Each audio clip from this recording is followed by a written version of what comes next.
अस्सलाम वालेकुम दोस्तों, अभी मैं ज़िला कचहरी अटक आया हुआ हूँ। यहाँ भी इमरान रियाज खान साहब अंदर हैं और लोग काफ़ी सारे उनके बाहर खड़े हुए हैं स्पोर्ट में। अभी बारिश लगी हुई है, इस वजह से लोग सामने नज़र नहीं आ रहे, शेड के अंदर हैं यहाँ। लेकिन मेरे इस साइड पे पीछे आपको ना काफ़ी सारे लोग नज़र आएंगे। तो लोगों को और भी निकलना चाहिए था, नहीं निकले।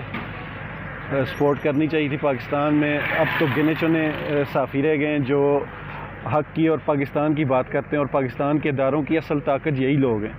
लेकिन ऐसे लोगों को अगर दबा दिया जाएगा तो फिर पाकिस्तान में हक़ में बोलने वाला कोई भी नहीं रहेगा।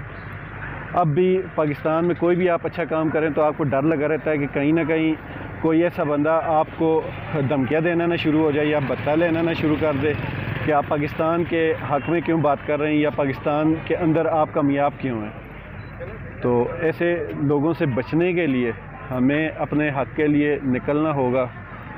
और यहाँ अभी तक जो इतलात मिली हैं उसके हिसाब से यहाँ अटक से इनकी ज़मानत हो चुकी है, और ज़मानत होने की वजह यह है कि उनके जो मुद्दई थे, जो उनके जिन्होंने केस किया था, FIR करवाई थी, वो लोग कोई भी नहीं आए। तो आते भी कैसे, वो किसी को मुंह दिखाने लायक रहें, तो इस वजह से वो नहीं आए और पेश नहीं हुए। और यहाँ अभी तक की जो इतलात हैं उनको ज़मानत मिल चुकी है यहाँ से। तो अब देखते हैं आगे क्या होता है। अभी अंदर जाने नहीं दे रहे, सारा इन्होंने रोड सील किए हुए हैं।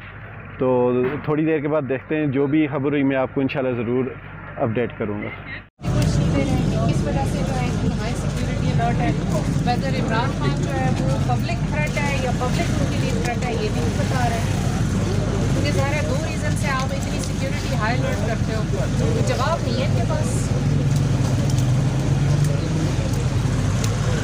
बेचारे लोग जो है वो धूप में खड़े रहे, फिर बारिश बरसी है, मौसम बेहतर हुआ है, लेकिन ये जो है साहब बताएं।